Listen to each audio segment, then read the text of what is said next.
हाय दोस्तों। तो अब मैं आपको दैनिक पाठ योजना डेली लेसन प्लान का जो थोड़ा बहुत रह गया था वो आगे बताऊंगी। इससे पहले के वीडियो में मैंने लेसन कैसे बनाएं, जितनी भी डायरियां हैं बीएड की सब में लेसन कैसे बनाने हैं, यहाँ तक कि दैनिक पाठ योजना में कैसे बनाने हैं वो भी बताए हैं। इसके अलावा इंडेक्स कैसे भरें वो भी बताए हैं। अब आगे थोड़ा बहुत बच रहा है वो आज मैं क्लियर कर दूँगी, तो आप वीडियो में बने रहें। तो यहाँ पर हमने इतना कर लिया था और इसमें हम रह गए थे, तो हम यहाँ से स्टार्ट करेंगे। ज़्यादा नहीं है, थोड़ा बहुत 2-3 पेज बचे हैं। मैं ऐसे घुमा रही हूँ ताकि आपको समझने में आसानी हो। पहला प्रश्न यहाँ पे सबसे पहले ये जो पाठ्यक्रम की संक्षिप्त रूपरेखा, इसके बारे में करना है आपको, जिसमें फर्स्ट है प्रस्तुत अध्यापनाभ्यास चक्र में पूर्ण संपूर्ण कार्यक्रम का संक्षिप्त विवरण।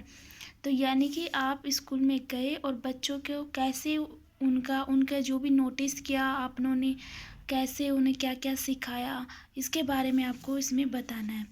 तो ठीक है, अब मैं आपको एक वीडियो ऐसे अच्छे से दिखा देती हूँ। आप बिल्कुल सेम ऐसे लिख सकते हो या फिर अपने मन से भी लिख सकते हो। इसके अलावा आप इसे पोज करके लिख सकते हो, मैं फिर भी आपको बोल के भी बता देती हूँ।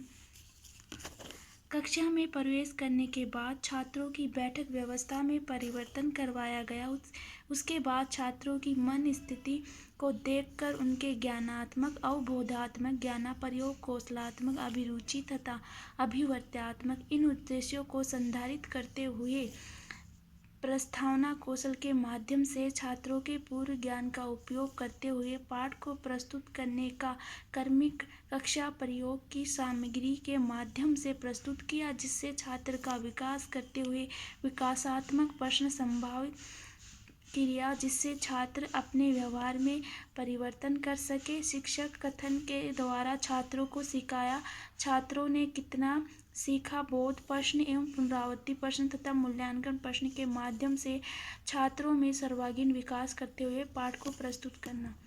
तो इस प्रकार से आपको ये मैंने जो बोला है वो आप लिख सकते हो, या फिर आप पोज करके भी देख सकते हो क्या लिखा है, या फिर आप अपने मन से भी कर सकते हो। ठीक है, उसके जस्ट नीचे अगला क्वेश्चन है प्रस्तुत अध्यापनाभ्यास चक्र का संपूर्ण पाठ्यक्रम, यानी कि वहाँ के पाठ्यक्रम के बारे में आपको बताना है। तो मैं वैसे ही आपको एक बार ऐसे दिखाती हूँ, आप पोज करके लिख सकते हो। इसके अलावा मैं आपको बोल के भी बताऊँगी ताकि आपको सही ना दिखे तो आप बोलने से आप कर सको सुन के।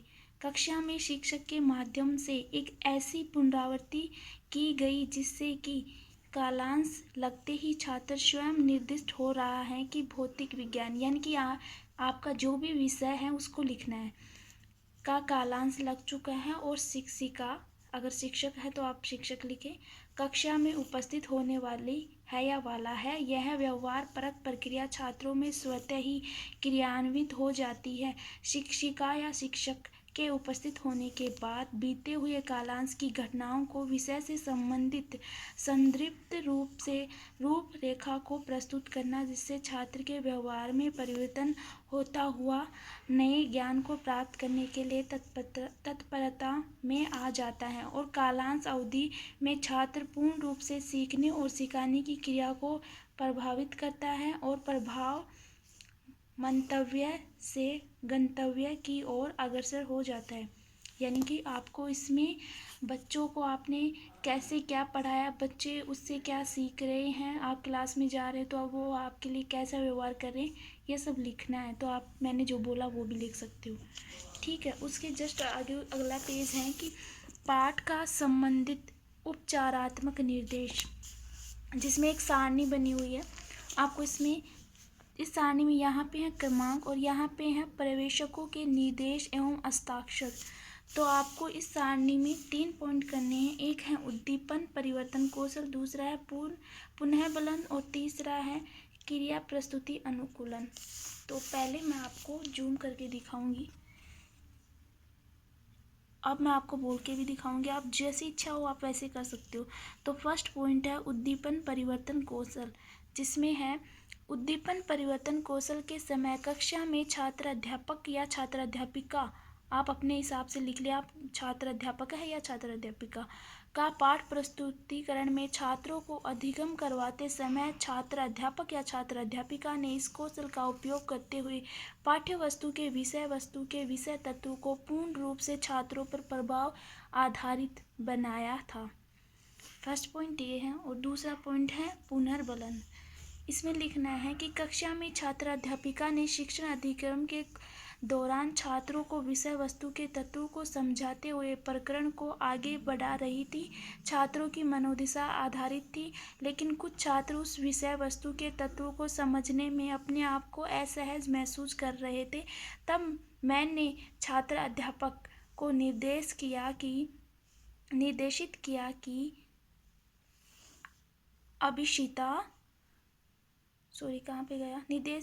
कि अभिषिता करवाए कि आप असहज छात्रों के लिए पुनर्बलन की क्रिया को आधारित बनाएं, जिससे छात्र को समझने में आसानी हो, छात्र अपनी स्थिति में परिवर्तन कर सके। अगर मेरी आवाज़ स्पीड में है तो आप वीडियो में स्पीड को कम कर ले, ठीक है। अगला पॉइंट है तीसरा, क्रिया प्रस्तुति अनुकूलन। इसमें आप ये देख सकते हो बिल्कुल ऐसे। अब मैं बोलती हूँ। कक्षा में छात्र अध्यापिका ने इंटर्नशिप कार्यक्रम के दौरान विद्यालय में कक्षाओं में विषय वस्तु के तत्वों को शिक्षण बिंदु के माध्यम से पठन पाठन एवं चिंतन के द्वारा समझाया, अवगत कराया, शामपट का उपयोग किया, व्याख्या कौशल के माध्यम से प्रदर्शन एवं उदाहरण के द्वारा शिक्षण बिंदु को स्पष्ट किया तथा शिक्षण का मनोवैज्ञानिक दृष्टिकोण से छात्र, शिक्षक एवं पाठ्य वस्तु सहगामी क्रियाओं का क्रिया प्रस्तुत अनुकूलन सिद्धांत प्रतिपादित हुआ है। इस प्रकार आपको ये पेश करना है। बिल्कुल आप डिट्टो ऐसे कर सकते हो, आपको कोई गलत नहीं निकालेगा।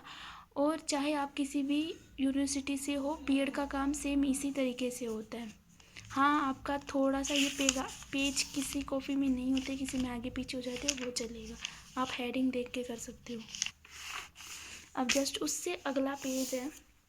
इस पेज को करने के लिए पहले इस पेज को समझिए। इसके आगे ये है इकाई प्रश्न पत्र।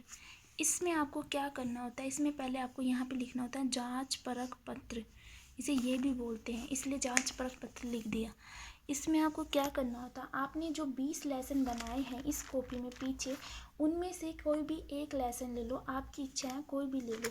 और उस लेसन के आपको निबंधात्मक प्रश्न, ये प्रश्न होते हैं ना, ये सारे मूल्यांकन प्रश्न, ये सारे के सारे आपको यहाँ पे करने होते हैं। किसी भी एक टॉपिक के, सिर्फ उसी टॉपिक के होंगे, कोई दूसरा टॉपिक शामिल नहीं होना चाहिए, एक ही टॉपिक होना चाहिए, जिसमें से आप बिल्कुल इनके जैसे डिट्टो भी कर सकते हैं। आपने जो ये प्रश्न किए हैं बिल्कुल डिट्टो भी कर सकते हैं। और अगर इनके जैसे नहीं करने हैं तो आप अपने मन से भी कर सकते हैं। पर एक कंडीशन है, इसमें आपने एक एक प्रश्न किए हैं। और इसमें यह है कि पहले आपको कोई भी एक अपने टॉपिक ले लीजिए, कुछ भी। जैसे मैंने किसका लिया, मैंने विद्युत धारा का लिया था। और इसके अलावा आप किसी का भी ले सकते हैं, आपके विषय के हिसाब से। हिंदी वाले को मान लो कि संज्ञा है, सर्वनाम है, कुछ भी है, तो बिल्कुल आसान है। उससे संबंधित क्वेश्चन आप यहाँ पे बना सकते हैं, नए बना सकते हैं, कोई दिक्कत नहीं है। तो पहले आपको वस्तुनिष्ठ प्रश्न, यानी कि इसमें आपको 3 प्रश्न बनाने हैं, ऐसे हेडिंग डालना और फिर यहाँ पे 3 प्रश्न बनाना।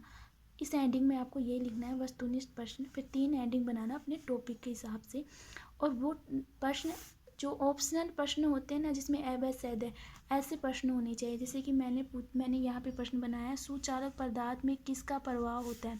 फिर इसमें ए धातु, बी विद्युत धारा, सी ये क्या है, पानी। तो ऐसे ही आप ए ब सैद है 4 ऑप्शन बनाएंगे, उत्तर नहीं देने हैं, सिर्फ क्वेश्चन बनाने हैं। तो 3 बनाने हैं। फिर उसके नीचे आ जाइए, अति लघुतरात्मक प्रश्न, ये सेकंड वाला है, ये फर्स्ट वाला है।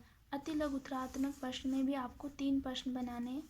इसमें से आपको, इसमें एक रिक्त स्थान वाला प्रश्न छूटा है तो कोई बात नहीं, वो करना जरूरी भी नहीं है। इसमें ये अति लघुतरात्मक प्रश्न, इसमें आपको 3 बनाने। इसमें कोई भी जो आप इस टॉपिक से रिलेटेड परिभाषा पूछ लीजिए, अंतर पूछ लीजिए, उदाहरण पूछ लीजिए। जैसे मैंने पूछा है विद्युत धारा के प्रवाह को समझाइए, सुचालक की परिभाषा दीजिए, कुचालक की परिभाषा दीजिए। तो ऐसे आपको 3 क्वेश्चन बनाने। फिर उसके जस्ट नीचे आ जाइए, लघुत्तरात्मक प्रश्न।